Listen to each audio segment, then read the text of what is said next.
সকালবেলা ঘুম থেকে উঠে যদি দেখো এরকম ওয়েদার চলছে বাইরে, আর তুমি যদি আমার মতন বৃষ্টি লাভার হও, তাহলে তো মানে লাড্ডু খই যেটাই বলো ফুটবেই।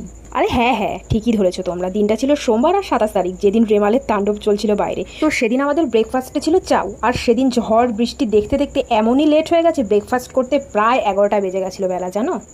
এরপর নেমে পড়লাম আসল যুদ্ধক্ষেত্রে যুদ্ধ করতে। বাইরে এমন ঝমঝম করে বৃষ্টি হবে আর খিচুড়ি দিবস পালন করবো না, তা কি হয় বলো। তো আজকে লাঞ্চের মেনুতে হয়েছিল এক কড়াই খিচুড়ি, যদিও এটা দুবেলার জন্য করেছিলাম। সাথে ছিল অমলেট, আর ছিল সাবুর পাঁপড় ভাজা, আর গোল গোল করে কাটা আলু ভাজা। এই ছিল লাঞ্চের মেনু। লাঞ্চ করে উঠে সবাই মিলে বসে পড়েছি এখন প্রাইম ভিডিওতে গডজিলা মুভিটা দেখতে।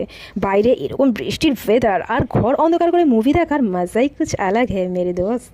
যাই হোক, গোটা দিনের ম্যাক্সিমাম টাইমটাই তো কাটলো বেশ ভালোই, কিন্তু সন্ধেবেলাই হয়ে গেল একদম লোডশেডিং। ব্যাস আর কি করব, মোমবাতি হাতে নিয়ে সেই গানটা মনে পড়ে গেল। কোন গানটা বলো তো? নাম হ্যায় কোই বদনাম হ্যায় কোই। থাক আর করছি না,